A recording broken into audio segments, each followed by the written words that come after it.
ঘূর্ণিঝড় মোকাবেলায় প্রস্তুতির সবশেষ খবর জানাতে কক্সবাজার, সাতক্ষীরা ও বরিশাল থেকে যুক্ত হচ্ছেন আমাদের সহকর্মীরা। শুরুতেই কক্সবাজার থেকে যুক্ত হচ্ছেন সহকর্মী সৌরভ দেব। সৌরভ, ঘূর্ণিঝড় মোকাবেলায় পর্যটন নগরী কক্সবাজারে কি ধরনের ব্যবস্থা নেওয়া হয়েছে বিস্তারিত জানাবেন। হ্যাঁ অরিন, সকাল থেকেই কক্সবাজারে বলা যায় যে রোদ আর মেঘের খেলা দেখেছে প্রকৃতি, এবং দুপুর নাগাদ কিছুটা গুড়ি গুড়ি বৃষ্টি ছিল, কিন্তু বিকেল হতেই হঠাৎ হঠাৎ দমকা বাতাস বইছে এবং অনেক সময় এই তীব্র বেগেও বাতাস বইছে। তবে কক্সবাজার সমুদ্র সৈকত, সেখানে আমরা দুপুরের যে জোয়ারটা দেখেছি সেখানে অস্বাভাবিক বাড়ন্ত পানি সেটি প্রত্যক্ষ করেছে এখানকার মানুষ, এবং ৩ নম্বর সতর্কতা সংকেত, সাধারণ মানুষকে সমুদ্রে নামতে বারণ করা হচ্ছে, কিন্তু তারপরেও আমরা যেটি দেখছি যে অনেকেই সমুদ্র স্নানে ব্যস্ত। আর প্রস্তুতি যে বিষয়টি, জেলা প্রশাসনের পক্ষ থেকে এখন পর্যন্ত কোনরূপ যে দৃশ্যমান প্রস্তুতি সেটি নেওয়া হয়নি। তবে বিকেল ৫টায় দুর্যোগ ব্যবস্থাপনা কমিটির সভা রয়েছে, এরপরেই হয়তো তাদের যে প্রস্তুতি এবং এরপরে কি কি ব্যবস্থা তারা নেবেন সেই বিষয়ে গণমাধ্যমে ব্রিফিং করার কথা রয়েছে জেলা প্রশাসনের। আমরা অন্যান্য উপজেলাগুলোতেও খবর নিয়েছি যে বিশেষ করে দ্বীপ উপজেলা, মহেশখালী এবং কুতুবদিয়ায়, সেখানেও এই যে জেলা প্রশাসনের যে 5টার দুর্যোগ ব্যবস্থাপনা কমিটির সভাটি রয়েছে সেই সভার পরেই হয়তো নির্দেশনা যাবে, এবং যেটি আসলে বলা হচ্ছে যে এই ঘূর্ণিঝড় রিমালের ফলে উপকূলে জলোচ্ছ্বাসের একটি সম্ভাবনা রয়েছে। তো আমরা যেটি ধারণা করছি প্রাথমিকভাবে হয়তো উপকূলের যে মানুষগুলো রয়েছে, সাধারণ মানুষগুলো, তাদেরকে সরিয়ে নেওয়ার যে ব্যবস্থা সেটি হয়তো আজ বিকেল থেকে শুরু হতে পারে। তবে সাগরেও উত্তাল রয়েছে বেশ, এবং মাছ ধরার যে ট্রলারগুলো আশপাশে ছিল সেগুলো মৎস্য অবতরণ কেন্দ্রে ভিড় করতে আমরা দেখেছি, এবং সেই সাথে আর সাধারণ মানুষের যে প্রস্তুতি, সেই সাধারণ মানুষের প্রস্তুতি এখনো পর্যন্ত আমাদের চোখে পড়েনি।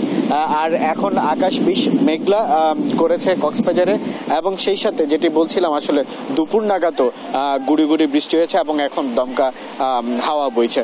তো অরিন, কক্সবাজার থেকে আমার কাছে এই ছিল সর্বশেষ। সৌরভ, আপনাকে ধন্যবাদ।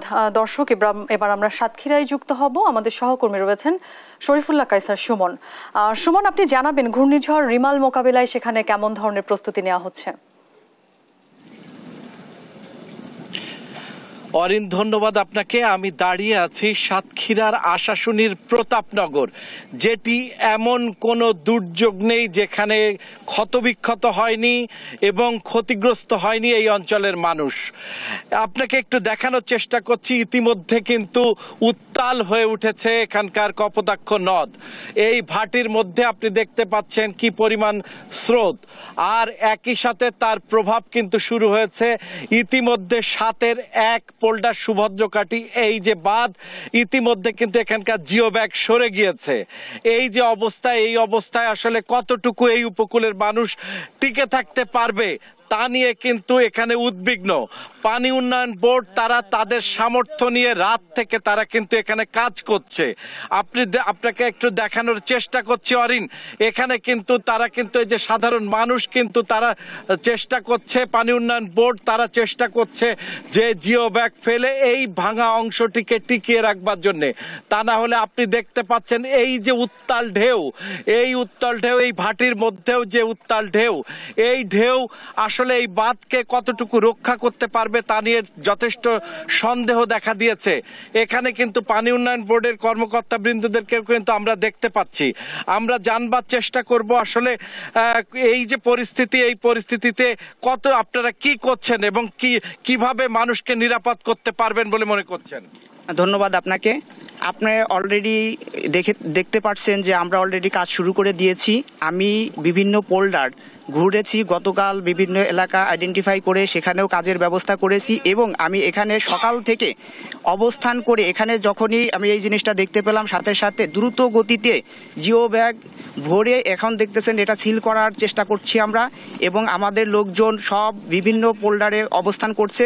এই পোল্ডারটার কথা যেহেতু বললেন আপনি, এটা টোটাল যে লেন্থ আছে তার মধ্যে আমি এই অংশটা তাৎক্ষণিক ব্যবস্থা নেওয়ার জন্য নির্দেশ দেওয়ার ফলেই এই বস্তাগুলো পড়ছে এবং আমি আরও অন্যান্য জায়গায় ঘুরে ঘুরে দেখেছি যেখানে আমি ঝুঁকি মনে করব সেখানেই তাৎক্ষণিক ব্যবস্থা আমরা নিব এবং ইনশাআল্লাহ আমরা এটাকে মোকাবেলার চেষ্টা করতেছি, সর্বাত্মক চেষ্টা করতেছি এবং আমাদের এলাকাবাসীও আমাদের যথেষ্ট হেল্প করবেন বলে আমি আশা করি।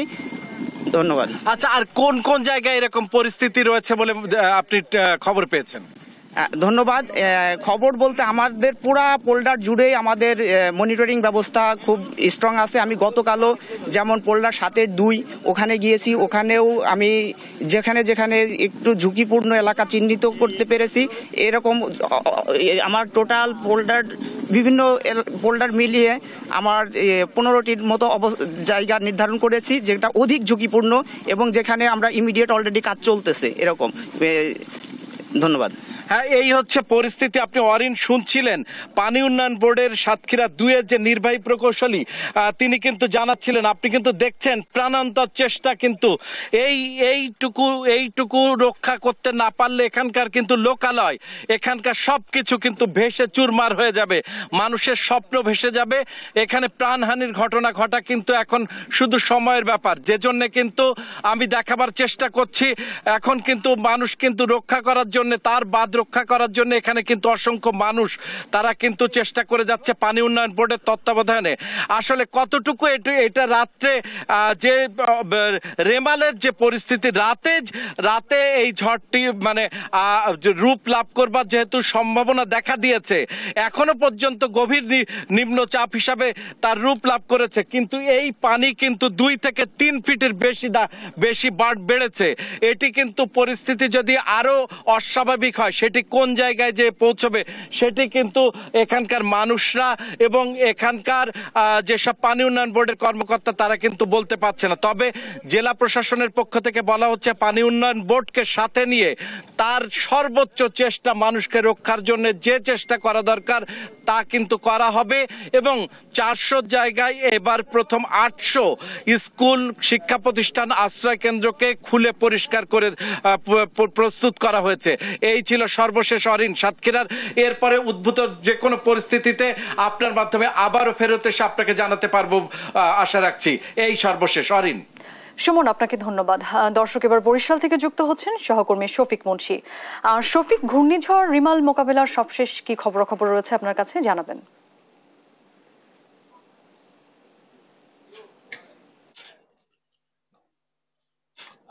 অরিন, আমি এখন কিন্তু দাঁড়িয়ে আছি বরিশাল ডিসি ঘাট, স্পিডবোট ঘাট বলা যায় এটিকে, এবং এই জায়গা থেকে কিন্তু অভ্যন্তরীণ যে রুটগুলো, বিশেষ করে ভোলা এবং মেহেন্দিগঞ্জ সহ আশেপাশের অন্যান্য বিভিন্ন নদীমাতৃক যে এলাকাগুলো, সেই এলাকাগুলোতে কিন্তু স্পিডবোট চলাচল করে থাকে। এবং আমি এখানে এসে যেটা দেখেছি যে একটি সতর্ক বার্তা আসলে তাদেরকে জানিয়ে দেওয়া হয়েছে, কিন্তু এর চেয়ে বেশি আসলে আর কিছু জানানো হয়নি। এবং এখান থেকে প্রতিদিনের মতোই কিন্তু আসলে স্পিডবোট গুলো চলে যাচ্ছে। এবং বরিশালের আবহাওয়ার কথা যদি একটু বলি, এই যে একটি ঘূর্ণিঝড় আসছে, সেই ঘূর্ণিঝড়ের প্রেক্ষিতে যে ধরনের আসলে আবহাওয়া মানে হওয়ার কথা ছিল, বিশেষ করে একটু বৃষ্টিপাত বেশি কিংবা ঝোড়ো হাওয়া কিংবা মেঘ, সেই ধরনের কিন্তু কোনো অবস্থাই এখন পর্যন্ত বরিশালে দেখা যায়নি। বরিশালে কিন্তু সকালে 12টার দিকে খানিকটা গুড়ি গুড়ি বৃষ্টি হয়েছে, কিন্তু তারপর থেকেই কিন্তু রৌদ্রোজ্জ্বল একটা দিনই বলা যায়।